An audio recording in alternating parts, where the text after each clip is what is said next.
Good morning, everybody. Welcome to MedWell Unscripted Live. I'm so sorry we are a few minutes late. We had a technological hiccup, which happens when we do live streams or anything with technology. But I'm so excited today. We are going to be talking about homegrown medical cannabis and kind of what you need to know. This is a question that comes up in our offices time and time again. And we have a special guest, Mike Esposito from MCI Labs. Hey, Mike. How's it going? Nice to see you. And of course, we have our one and only Emily Waxman, our Director of Community Outreach. How are you, Emily? I'm doing great. Good. Well, friends, just some housekeeping. We have our awesome Kayla in our chat managing questions and sharing some links along the way of this conversation. It is being recorded. So if you are catching the replay, please do leave a comment and a question, and we will be sure to get back to you as soon as possible. So let's get started with some introductions. So Emily, why don't you tell everybody a little bit about what you do at MedWell and how you're serving the community here in Massachusetts? Absolutely. So again, my name is Emily Waxman. I'm the outreach coordinator here at MedWell.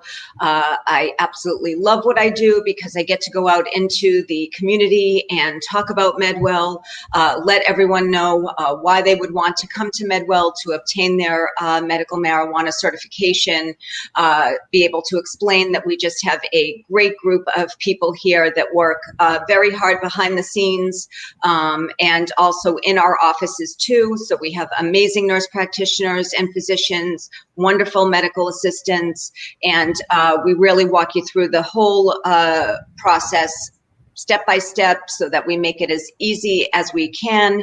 And then I also get to go out and talk to amazing people like yourself, April, and also you, Mike, so that we can welcome you here, so that we can focus on education, which is such a big piece of what we do as well. We want to make sure people really understand that there's so much out there for them to know about, so that if they are having some difficulty, having some pain, we can help them with that and give them some education that maybe they would not have been aware of. So.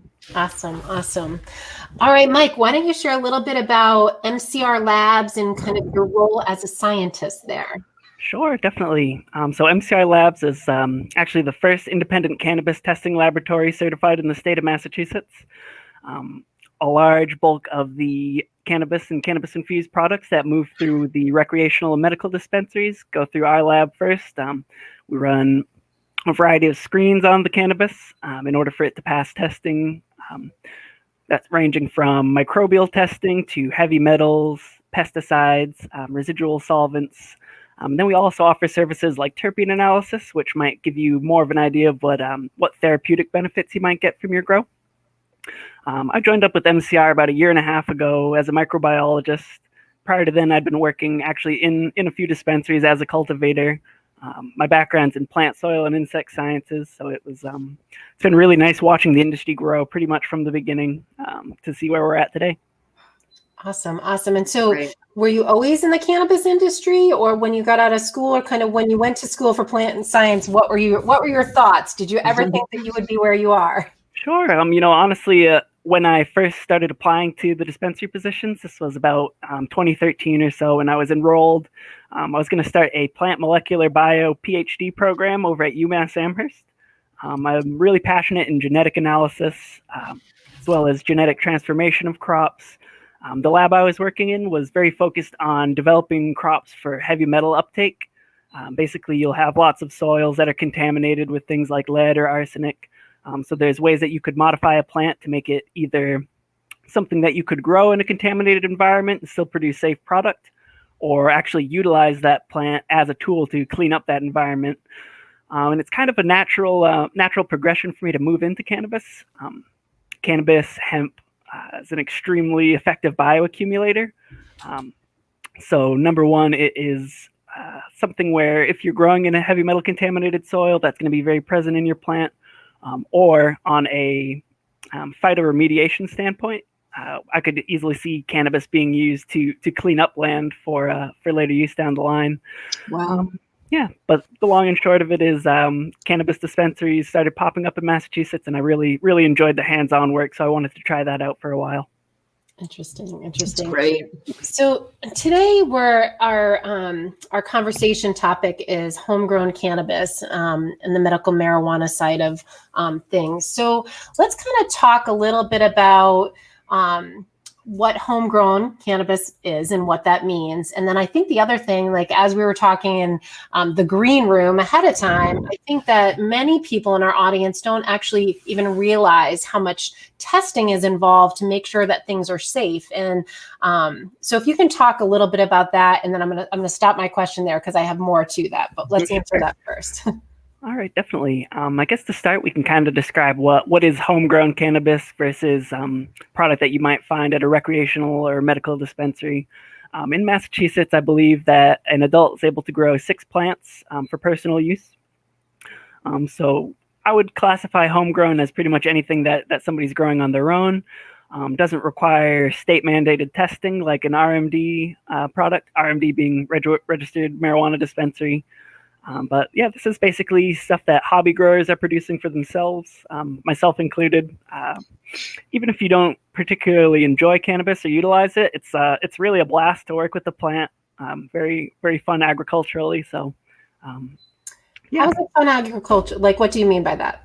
Well, I'm kind of a plant nerd, so what's fun for me might not be fun for everyone else. I'm actually the worst green thumb ever on cannabis, or like even, if it's plastic, it's probably dying on my hands. I guess when I say fun to work with, I mean it's very flexible. The things you can do with the plant are incredible, and these are things that home growers have been working on for years now. So you might see terminology like super cropping, where they'll actually bend the stem of a plant to try to generate like a large knuckle. That can kind of affect the way that sugars and starches move up and down from the root system to the shoots of the plant.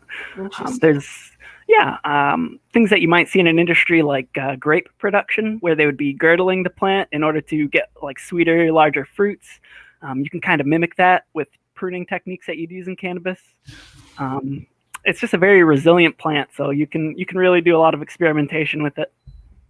That's really cool. I mean, I've had the opportunity to go into some of these grows, and when you walk in and you see these plants, it's really breathtaking. I mean, they become huge, and they really have, like you said, each one that you see has specific techniques that they're using on it, and there's such really a fascination with it, and what they've been able to process and get out of it is really, I mean, it's really amazing. For you especially, it must be really pretty cool. Oh, absolutely, definitely. Yeah. So when you talk about homegrown cannabis, is there, obviously there's lots of different strains. Is there kind of a guide of where to start in choosing a strain? Is there one that's easier than the other? Can you create hybrids, or is that kind of only that dispensary level growers can do? Is that something you can do at home?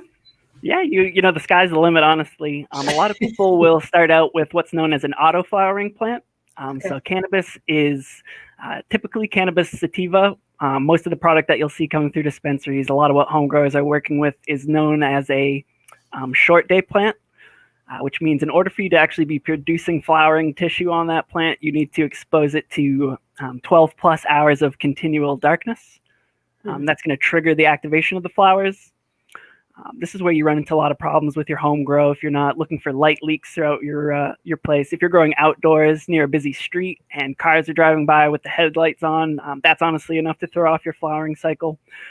But opposed to that photoperiod-based cannabis sativa, cannabis indica, there's a third variation of cannabis called cannabis ruderalis. And that plant kind of, it goes into flowering based on more of like a chronological aspect there, rather than you having to tool around with the lights. Basically, depending on how long it's been since it germinated from seed, those plants will go into flower. So that's a really good place for beginners to start if they don't want to be focusing in on the specific timing of everything.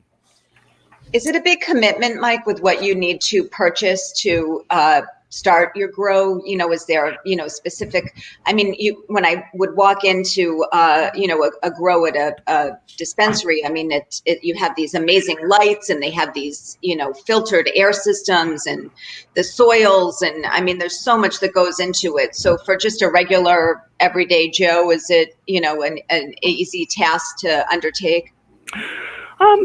I mean, there again, it kind of depends on your personal preference. Right. I'm an outdoor grower personally, as a hobby grower. For me, I'm just throwing them in the dirt, making sure that they're not getting rained on heavily. I can honestly kind of set it and forget it. I touch those plants maybe every other weekend. Wow.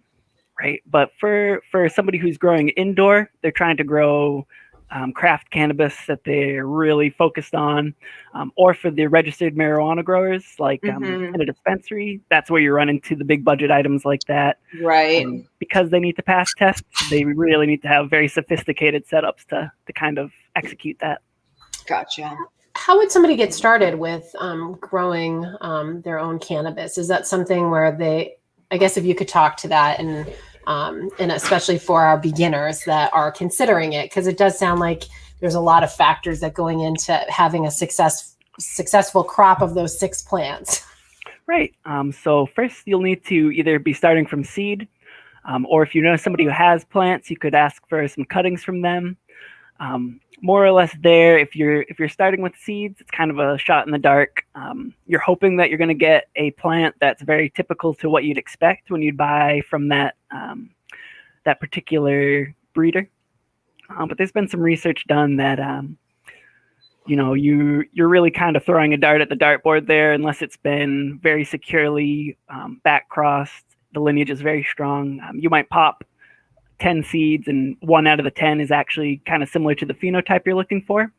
If you know somebody who has cannabis crops, though, you're able to get a propagated cutting from them, which, the most basic form of that, you're really just snipping off a branch, sticking in some rooting media, and once roots grow, you have your own new plant to start there. That's a really good approach if you know exactly what you're looking for.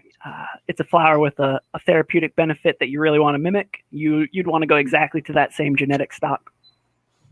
Interesting. We actually have a question from Metalhead 420 on YouTube. I've collected seeds from various strains over the years. One thing that was always unclear was how to identify which seeds to use, or perhaps when to ID male versus female plants. Great question. So from a seed standpoint, this is something that home growers are able to do that I personally I can't do myself. Some people say that there's attributes of the seed that can kind of be like a previous indicator as to whether it's going to be male or female. You can look into that. I personally am not able to do it. There's another thing that you could do, which would be to purchase what's known as feminized seeds. A lot of the times, though, when you're purchasing a feminized seed, the seed was actually produced through a forced male flower production on a female plant.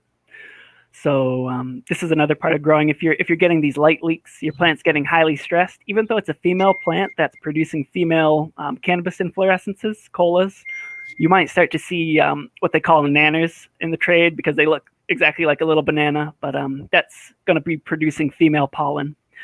But if you're taking that female pollen and you're applying it to a female plant, you're effectively ruling out the Y chromosome or the sex-related chromosomes on that plant, so you can have a very high, if not 100% female rate out of your batch of seeds. Yeah, and then kind of to complete that thought, when he was asking about, or when they were asking about identification of a male versus female plant, before the plant actually goes into full flower, it's going to be producing what's called pre-flowers. You can kind of find these in the crotch of branches or near where the leaf petioles are coming out.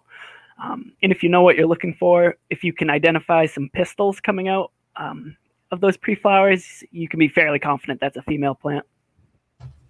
Interesting. I know, it's really fascinating. Wow. So I am a very beginner grower, and I want to try to grow some plants. So so clearly you're a plant geek, and we have, it looks like our friend Metalhead 420 has been growing some plants on their own. Like, what would I what would I need to consider, in terms of getting started? You talk about a dark room, like finding the right place, but like, what other factors would I have to consider? Right. So depending on if you're going to be doing, one time per year an outdoor grow, or if you want to set up what's known as a perpetual grow indoors, you would want to be looking at your environmental control. That's hugely important, especially as we're approaching winter. You'll notice that the indoor relative humidity is going to be dropping down to around 15% or so, which I think is roughly equivalent to like the relative humidity in the Antarctic. So plants really have, they can be very flexible, but there's certain ranges of temperature and humidity that you don't want to fall on either end of. So if you're going to be starting out growing, I would suggest looking into what's known as a vapor pressure differential chart. That's going to give you two axes. It's going to be your relative humidity and your temperature.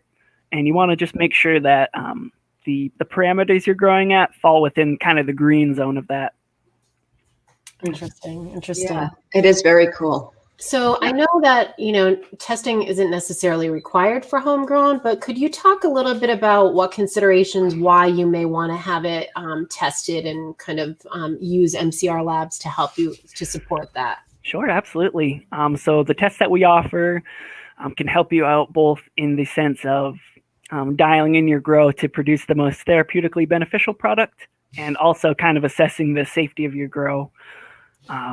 A lot of people, if you're growing outdoors in particular, you might not have the full history of the plot of land you're growing in. So say you're growing downhill from an old apple orchard. A lot of people aren't going to be aware that those historical old orchards are absolutely saturated with lead arsenate. Oh, no way. Right. Yep. So that's, very, very commonly used pesticides, things like that we might have used 100+ years ago. Now we know how dangerous it is for you. Right. But if you don't know the history of your land, you don't really know what's in your soil. Same if you're growing indoors, maybe you have lead paint in your house that you're not aware of. Maybe you have an old lead water main. So by running things like a heavy metal screen or a pesticide screen, you're able to evaluate, how safe is my product? Or you're able to say, what the heck, where's this lead coming from in my house? Maybe I should do like some sort of remediation there. Yeah. Wow. Yeah.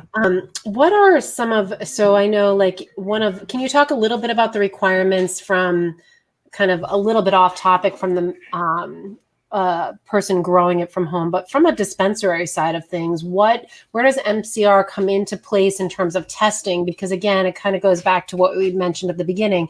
People really have no idea the safety measures and kind of the requirements and laws that actually go into place that are required for you to buy cannabis from a dispensary. Yeah, absolutely. So any product that you're going to be able to get from a dispensary has gone through safety screening and then also cannabinoid analysis.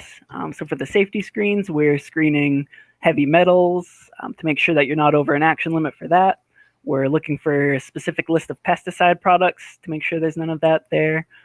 I'm particularly very focused on the microbiological testing. So for there, we're kind of looking at some quantitative tests. Do you have a large amount of total yeast and mold, total bacteria, enterobacteria? And then we're also looking for some very specific target pathogens like pathogenic E. coli, pathogenic salmonella. These are things that would pose a pretty significant public health risk if they were able to slip through. So yeah, the required testing's there. The cannabinoid testing is important for, if you're really looking for a specific therapeutic benefit, you're going to need to know what your CBD to THC ratios are. If you're going to be taking an edible, for instance, you really want to know what the dosage is there. A lot of people have the very common experience of eating a little too much of an edible that's a little too strong. So if you can avoid that by looking at the label, that's going to be huge for you.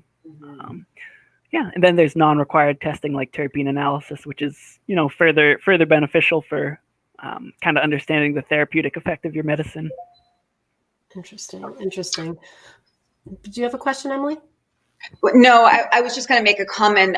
Again, going back to when we were talking in the green room, that what's so cool is that pretty much anyone can go to MCR Labs website and take a peek and, see all the products that, have recently been tested.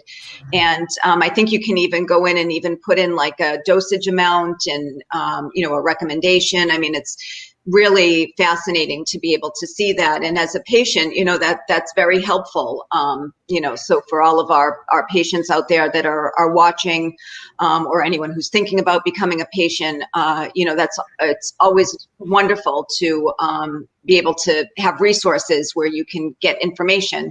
And I think that's the big benefit of MedWell Unscripted, is that we're really offering a big chunk of education for folks. And so, that's a really great resource, mcrlabs.com to go to and check that out. It's really, very helpful.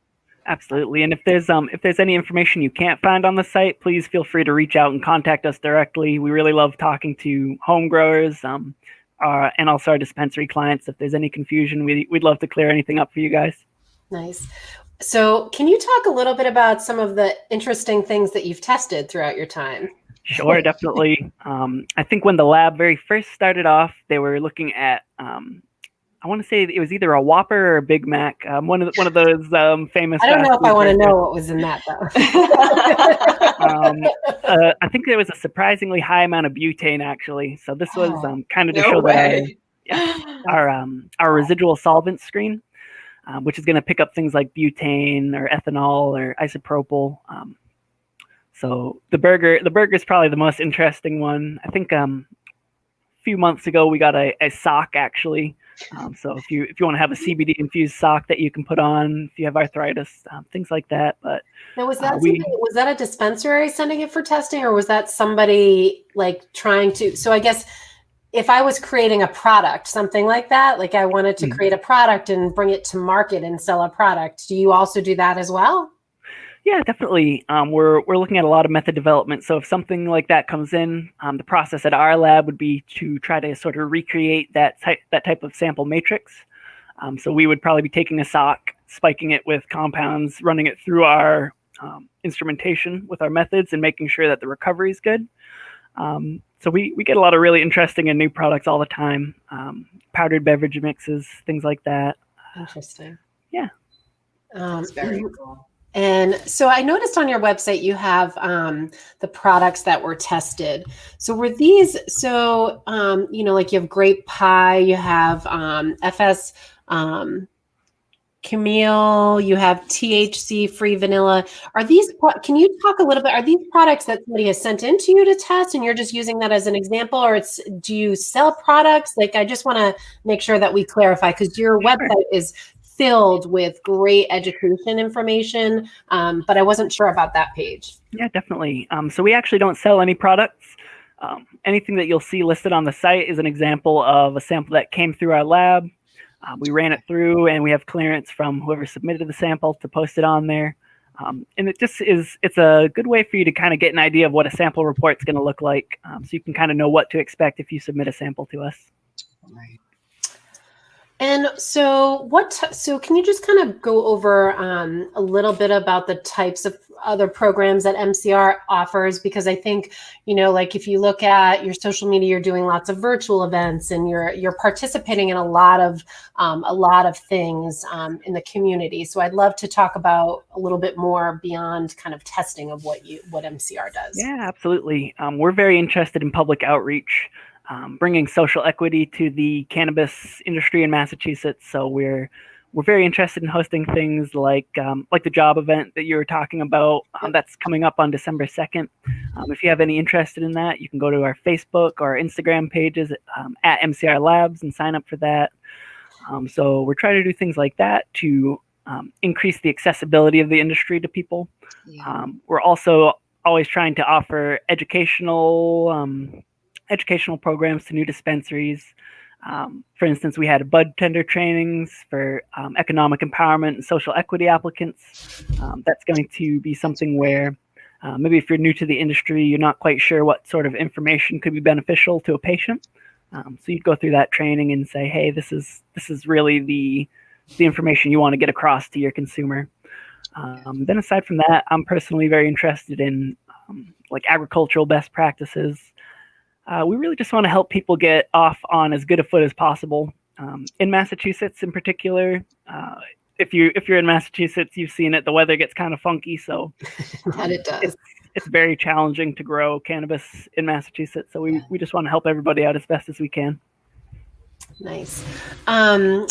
So I wanted to ask one more question before we kind of wrap up. So tell us a little bit about the different types of scientists and who's on your team, because, you're a scientist and I'm sure there's many other, but you probably have very specific roles. And I believe you said that your role is kind of that micro piece of the testing. Oh, did he freeze? I think he might have froze. Yeah. Technology. I know. What a great conversation. I don't know about you all, but this is totally fascinating to me and learning all about this stuff.